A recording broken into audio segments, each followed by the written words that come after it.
કેમ છો? આજે તમારા સમક્ષ અમે કોઈ ખુશી લઈને નથી આવ્યા, પણ એક દુઃખની લાગણી લઈને આવ્યા છીએ. આજે દુઃખ એ વાતનું છે કે હમણાં એક કસ્ટમર અમારી દુકાનમાં આવ્યા, એક માજી અને એક દાદા, ગઢા હતા બે. આવી એ માજીને મેં કીધું, મેં કીધું આવો માજી, જય શ્રી કૃષ્ણ. એમણે મને જવાબ ન આપ્યો. ફરીને કીધું, મેં કીધું માજી જય શ્રી કૃષ્ણ. તો ઊંચું જોઈને રડવા માંડ્યા મારા સામે, રોવાનું, આમ આંખમાંથી આંસુ જાય. મેં કીધું શું થયું માજી?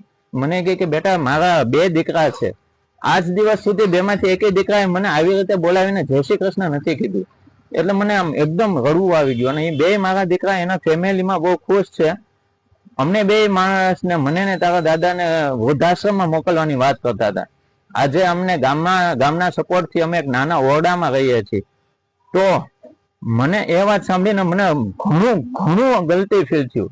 આજે હું એમ કહું કે જો આપણે આપણા મા બાપને વૃદ્ધાશ્રમમાં મૂકવા જઈએ છીએ તો સમજી લ્યો કે આપણે કેવી રીતે ખુશ રહી શકશું? કેમ ખુશ રહેશું? મને આમ એ માજીની વાત સાંભળીને મને આજે આમ ઘણું, કેમ કરશું એમ? આપણે આપણા મા બાપને શું વૃદ્ધાશ્રમમાં મૂકવા જશું? એ બે રડી ગયા, મારા સામે રડી ગયા બે. અને એમને મેં ચા પાણી નાસ્તો કરાવીને અહીંયાથી હમણાં જ રવાના કર્યા. એમને મને નામ દેવાની ના કીધી છે, એમનું ગામનું નામ દેવાની પણ ના કીધી છે.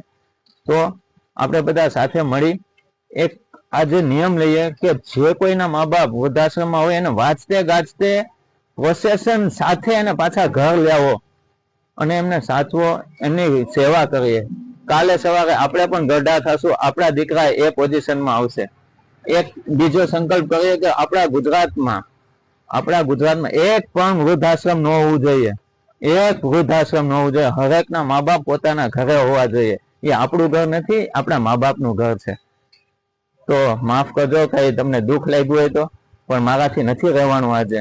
એને આંસુ જોઈને મારાથી રહેવાનું નથી. અને